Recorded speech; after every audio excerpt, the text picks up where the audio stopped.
Hello everyone, welcome back to my channel. This is Lavanya. So ఈ video వచ్చి ఇంకొక vlog. So ఈసారి అయితే ఫ్రైడే నేను షూట్ చేస్తున్నాను. ఫ్రైడే ఈవినింగ్ టెంపుల్కి వెళ్దామని చెప్పి ఇంక నేనైతే ఆఫీస్ నుంచి టెంపుల్కి స్టార్ట్ అవుతున్నాను. సో ఈ టెంపుల్ అయితే బెంగళూరులో బనశంకరి టెంపుల్ అని చాలా ఫేమస్ టెంపుల్. నేను చాలా విన్నాను ఈ టెంపుల్ కోసం. సో ఈ టెంపుల్కి అయితే ప్రజెంట్ ఇప్పుడు వచ్చానమాట. నాకు ఈ ట్రావెలింగ్కి ఒక 2 hours పట్టింది ఆ టెంపుల్కి వెళ్ళడానికి. 2 అంటే మోర్ దెన్ 2 అని కూడా చెప్పచ్చు. నేనున్న మా ఆఫీస్ ఏరియా నుంచి ఆ టెంపుల్కి వెళ్ళడానికి. సో అక్కడే నాకు సగం ఎనర్జీ అయిపోయింది. ఇంక వెళ్ళిన తర్వాత అక్కడ ఆ టెంపుల్ దగ్గర మనం ఏ రోజు వెళ్ళినా దీపాలు పెడతారు ప్రతి ఒక్కరు. సో నేను కూడా దీపాలు పెడదామని చెప్పి తీసుకున్నాను. సో చూసారు కదా, క్యూ ఎక్కడో స్టార్ట్ అయ్యింది, ఇంకెక్కడో ఎండ్ అవుతుంది. సో అంత పవర్ఫుల్ ఈ టెంపుల్ మాట. ప్రతి ఒక్కరు వస్తారు. ఫ్రైడే ట్యూస్డే అయితే ఇలానే ఉంటుంది. మిగతా డేస్ అప్పుడు అంత రష్గా ఉండదు. కొంచెం మన ఖాళీ ఉన్నప్పుడు వెళ్ళాలి, మిగతా డేస్ అప్పుడు వెళ్ళాలి. బట్ ఫ్రైడే మాత్రం ట్యూస్డే మాత్రం ఇలానే ఉంటుంది. అందరూ మస్ట్ అండ్ షుడ్గా దీపాలు వెలిగిస్తారు.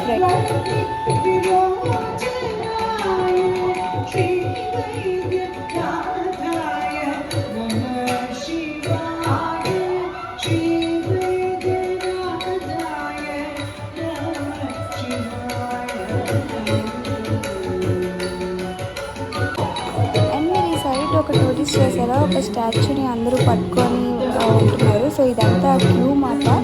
ఇదంతా దేనికంటే స్టాచ్యూ మీద మనం చెయ్యేసి మనం కోరుకుంటే చేయి కలిసిందంటే కోరిక తీరుతున్నట్టు, చేయి కలలేదంటే కోరిక తీరలేనట్టు అలా మాట. సో అందుకు ఆ క్యూ అంతానే. ఇంక నేనైతే దీపాలు వెలిగిస్తున్నాను. ఇప్పుడే కదా వచ్చాను. నేను ఎప్పుడో చిన్నప్పుడు మా అమ్మతో ఉండి రాహుకాల దీపాలు పెట్టింది మా అమ్మ ట్యూస్డే అప్పుడెప్పుడో చిన్నప్పుడు అలా పెట్టాను. తర్వాత స్కూలింగ్ కాలేజెస్ వల్ల మళ్ళీ ఇలాంటివి చేయలే. మళ్ళీ ఇక్కడ బెంగళూరులోనే ఇలా దీపాలు వెలిగిస్తున్నాయి. బనశంకరి టెంపుల్కి వచ్చినప్పుడు కంప్లీట్లీ మంచి వైబ్ ఉంటుంది ఈ టెంపుల్లో. ఎస్పెషల్లీ ఫ్రైడే మాట. ఒక పక్క క్లాసికల్ డ్యాన్స్, ఇంకో పక్క అందరూ దీపాలు వెలిగిస్తూ మంచిగా డివోషనల్గా టైం స్పెండ్ చేయొచ్చు. నాకైతే మంచిగా అనిపించింది, కానీ ఆ ట్రాఫిక్కే నాకు కొంచెం చిరాకేసింది. నేను ఇంటికి మళ్ళీ రిటర్న్ వెళ్ళేటప్పటికి 9 దాటేసింది. ఒక టెంపుల్కి వెళ్ళినట్టు అనిపించలేదు. నేను ఏదో ఊరు వస్తున్నా అన్నట్టు అనిపించింది. సో అదొక్కటే నాకు ఇక్కడ బెంగళూరులో నచ్చింది. ట్రాఫిక్ సగం టైం నా లైఫ్ అంతా ట్రాఫిక్లో ఉన్నట్టే అనిపిస్తుంది. ఇప్పుడు ఈ క్లిప్పింగ్ వచ్చి నెక్స్ట్ డే కంటిన్యూషన్. నైట్ వచ్చి నేను వచ్చేటప్పటికి 9 అయిపోయింది. ఇంక తినేసి పడుకోపోయాను. ఇంకేం వ్లాగ్ కంటిన్యూ చేయలేదు. నాకు ఇంక ఓపిక అయిపోయింది. ట్రావెలింగ్లోనే నాకు ఇంక చిరాకు వచ్చేసింది. ఇంకా అలా ఆ నైట్ అలా ఎండ్ చేస్తాయి. నెక్స్ట్ డే మార్నింగ్ నేను ఒక పక్క ఆఫీస్కి వెళ్ళాలి. అట్ ద సేమ్ టైం నాకు టైం అయిపోతుంది. ఇంకా సన్నుత గిఫ్ట్ అయితే ఉంచేసారు. మీరు అందరూ నన్ను ఉంచేసుకోమని. కొంతమంది వచ్చి రివెంజ్ తీర్చుకుంటున్నావా అక్క అని అన్నారు. సో కైండ్ ఆఫ్ అలాంటిదే. నా బ్యాగ్ చూపించేసిందని నేను చూపించే బ్యాగ్. తన బ్యాగ్ ఇంకా తనకు పార్సిల్ పంపించాలి. నాకైతే పార్సిల్ ప్యాకింగ్ చేయడానికి తిప్పలు పడుతున్నాను. సో ఫస్ట్ బ్యాగ్ ఎలా ఉంటుందని చెప్పి ఓపెన్ చేస్తా. తర్వాత అనవసరంగా ఓపెన్ చేశాను. ప్యాకింగ్ నేను చేయలేకపోతున్నాను. చాలా అవస్థలు పడ్డా ప్యాకింగ్కి. ఫైనల్గా ఎలాగోకలాగా అయితే ప్యాకింగ్ చేస్తాను. ఏంటంటే చాలా బాగా చేయాలి. ఎందుకంటే ఆ ఊళ్ళో సేఫ్గా వెళ్ళేది. నేను ఇలా అంత ఇంట్రెస్ట్ చూపించేదాన్ని కాదు. బట్ ఇప్పుడు నేనే చేయాల్సి వస్తుంది. నాకు అంత ప్రాపర్గా రాదు, చేస్తున్నా. And at the same time బ్యాగ్తో పాటు 25K గివ్ అవే తనది హాఫ్ సారీ నా దగ్గర ఉండిపోయింది.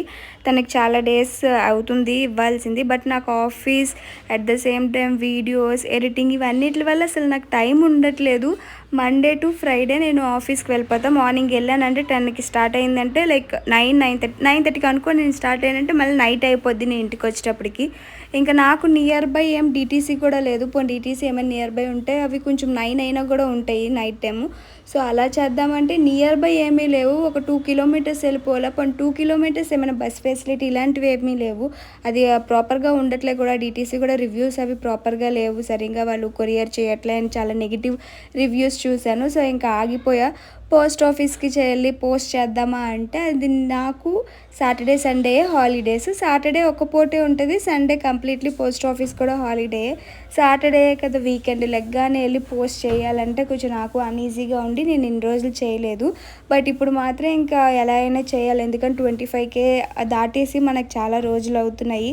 ఆ అమ్మాయి కూడా వెయిట్ చేస్తుంది కదా, ఇంకా ఎలా అయినా ఇవ్వాలి. ఆఫీస్కి లేట్ అయినా సరే ఈరోజు ఇచ్చేయాలా అని చెప్పి ఇంకా నేనైతే ప్యాక్ చేస్తున్నా. ఇంతకుముందు తనకు వేరే ప్యాకింగ్లో చేశాను.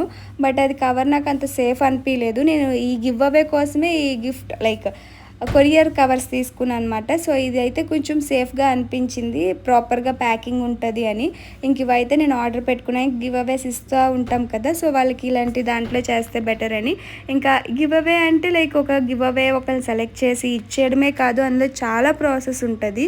ఆ గివ్ అవే పర్సన్స్ని సెలెక్ట్ చేసుకోవాలా, వాళ్ళ అడ్రస్ కలెక్ట్ చేసుకోవాలా, వాళ్ళ అడ్రస్ రాసి దాని మీద ఫిల్ చేసి అది ప్యాకింగ్ చేసి పోస్ట్కి వెళ్ళి పోస్ట్లో వేసి చాలా పెద్ద ప్రాసెస్ ఉంటుంది. సో అందుకే గివ్ అవే కొంచెం లేట్ అవ్వచ్చు, అనగానే వెంటనే ఇవ్వలేకపోవచ్చు. ఎందుకంటే నాకు టైం ఉండాలి, ఆఫీస్ టైం, ఇంకా వీడియోస్ ఎడిటింగ్ ఇవన్నీ కాకుండా ఇంకా నా పర్సనల్ లైఫ్ ఉంటుంది. ఇవి అన్నిటిలో నేను ఈ టైం చూసుకొని కొరియర్ చేసుకోవాలి.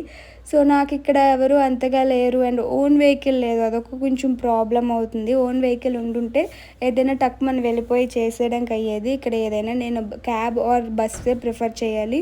సో ఇవన్నిటి వల్ల నాకు కొంచెం టైం సరిపోక ఇవ్వలే. నెక్స్ట్ 30K గివ్ అవే విన్నర్స్ని నేను నెక్స్ట్ వ్లాగ్లో అనౌన్స్ చేస్తాను. కొంచెం మీ అడ్రస్ ఇచ్చేయండి, ఎందుకంటే నేను ఇవ్వడం లేట్ అవుతుంది కదా. సో మీ అడ్రస్ అన్ని నాకు ఇన్స్టాగ్రామ్ ఐడిని ఆ వ్లాగ్లో చెప్తాను. లైక్ ఇన్స్టాగ్రామ్ ఐడికి నాకు మీ అడ్రస్ పంపిస్తే నేను మీకు కొరియర్ చేసేస్తాను. ఆల్రెడీ నేను 30K ప్యాకింగ్ చేసా, అవంతా నెక్స్ట్ వీడియోలో చూపిస్తాను. అండ్ ఇలా అయితే నేను సనుతకి అమ్మాయికి అడ్రస్ రాసా, బట్ పెట్టేటప్పుడు ఒకళ్ళ అడ్రస్ బదులు ఒకరికి పెట్టే తర్వాత చూసుకొని మళ్ళీ మార్చాను. అండ్ మీరందరూ నన్ను లాంగ్ వీడియోస్ పెట్టట్లే అని అడుగుతున్నారు. నాకు లాంగ్ వీడియోస్ చేయాలని ఉంటుంది, బట్ టైం సరిపోవట్లేదు. సో అందుకే నేను చేయలేకపోతున్నాను. సో చేయలేక నాకు అయినంత మట్టుకు నేను పెట్టడానికి ట్రై చేస్తున్నాను, బట్ టైం సరిపోవట్లేదు. ప్రజెంట్ అంత నాకు టైం ఉండట్లేదు. ఆఫీస్ నాకు మెయిన్ ఎక్కడ చిరాకంటే రిటర్న్ వచ్చేటప్పుడు ట్రాఫిక్లోనే నాకు మార్నింగ్ ఒక 1.5 అవర్, ఈవినింగ్ ఒక 1.5 అవర్ ట్రాఫిక్లోనే వేస్ట్ అవుతుంది. ఆ 3 అవర్స్ నేను ఇంట్లో ఉంటే ఎన్ని చేస్తా అనిపిస్తుంది ఎప్పుడు, బట్ ఆ 3 అవర్స్ నేను ఊరికనే వేస్ట్ చేస్తున్నాను. ఇంకా ఆఫీస్ స్ట్రెస్, ఆ ట్రాఫిక్ ఇదంతా వచ్చేటప్పటికి ఇంటికి రాగానే వీడియోస్ చేయాలని అనిపించదు, కొంచెం రెస్ట్ తీసుకోవాలి అనిపిస్తుంది. ఈవెన్ తిండి కూడా తినాలనిపించదు, అలా అయిపోద్ది. ఆ ట్రాఫిక్ అంతమంది అంతసేపు బస్సులో ఉండేటప్పటికి చాలా సఫోకేటెడ్గా అనిపిస్తుంది నాకైతే మాత్రం. రీసెంట్గా నన్ను ఒకరు, మీరు రైస్ కుక్కర్ మీద కుక్ చేసుకుంటారు కదా, అంతా కరెంట్ మీద కదా, సో ఇఫ్ కరెంట్ పోతే ఆఫీస్కి ఎలా అని. ఇప్పుడు నా టైం ఆల్మోస్ట్ అయిపోయింది, ఇంకా వెళ్ళిపోవడమే. ఇప్పుడు వచ్చింది కరెంట్, ఇప్పటి వరకు కరెంట్ ఆఫ్ మాట. సో ఇప్పుడు నేను చూపిస్తా. ఆల్మోస్ట్ అయిపోయింది, బట్ ఇంకొంచెంసేపు ఉంటే అయిపోద్ది అన్నప్పుడు కరెంట్ పోయింది. సో ఈ రైస్ సగం ఉడికింది, ఇది పట్టుకెళ్ళాం కదా. సో ఇలా ఉంటుంది కరెంట్ పోతే. కరెంట్ పోవడము ఇలా మధ్యలో ఇంకా ఇది ఆల్మోస్ట్ కుక్ అయ్యింది, ఒక్కొక్కసారి అలా కూడా కుక్ అవ్వదు. ఇంకా రైస్ని అలా వదిలేసి వెళ్ళిపోవడమే, ఆఫీస్లో తీసుకోవడం. ఇలా చాలాసార్లు అయ్యింది, మార్నింగ్ టైం కుక్ చేసుకుంటే కరెంట్ పోవడం. ఈ వీడియో అంతా నేను మార్నింగ్ షూట్ చేస్తున్నాను ఆఫీస్కి వెళ్ళే ముందు, ఈ ప్యాకింగ్ ఇదంతా. ఈలోపు నాకు లంచ్కి అని చెప్పి రైస్ పెట్టా, కరెంట్ వచ్చిపోయి ఫైనల్లీ రైస్ అయితే కుక్ అయిపోయింది. నేను వెళ్ళేటప్పటికి ఇంకా నేనైతే క్యారేజ్ కట్టేసుకొని వెళ్ళిపోతున్నా. నేను లేట్ అయిపోయాను, సమ్టైమ్స్ నేను చాలా ఎక్కువసార్లు లేట్ అవుతాయి సమ్టైమ్స్ ఏంటి, బట్ ఇంకా ఈరోజు కూడా లేట్ అయ్యి ట్రాఫిక్ వల్ల లేట్ అవుతాయి. అండ్ ఈ గిఫ్ట్ ప్యాకింగ్ ఇవన్నీనా. అండ్ ఈరోజు మాత్రం నేను ఇంకేం వర్క్స్ పెట్టలే, మార్నింగ్ లెగడం నుంచి గిఫ్ట్ ప్యాకింగ్ ర్యాప్ చేయడమే స్టార్ట్ చేశాను.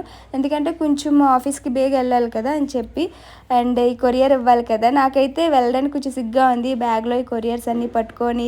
ఇప్పుడు బస్సులో అందరి ముందు ట్రావెల్ చేయాలి కదా, అందరూ ఈ బ్యాగ్ ఎందుకు తెచ్చిందని చూస్తారు కదా, బట్ నాకు ఇంకో ఆప్షన్ లేదు, నేను కొరియర్ చేయాల్సిందే, నేను వెళ్ళాల్సిందే. సో వెళ్తున్నా, ఇంకా వెళ్ళాను. పోస్ట్ ఆఫీస్కి వెళ్ళి ఆ కొరియర్ అయితే సెండ్ చేశాను. నాకు తెలిసి ఆల్మోస్ట్ కొరియర్స్ కూడా రీచ్ అయిపోతాయి ఇద్దరికినా. సో ఇది మాట గివ్ అవే వెనకాతలో ఉండే కష్టాలు. గివ్ అవే అంటే జస్ట్ ఒకళ్ళు పిక్ చేసి ఇచ్చేయడమే కాదు, చాలా ఉంటుంది. ఇప్పుడు ఖాళీగా ఇంట్లో ఉంటే మనకు పర్లేదు, బట్ ఇలా వర్క్స్ ఉంటే మాత్రం గివ్ అవే కూడా ఇవ్వడం చాలా కష్టమే, అందుకే డిలే అవుతుంది.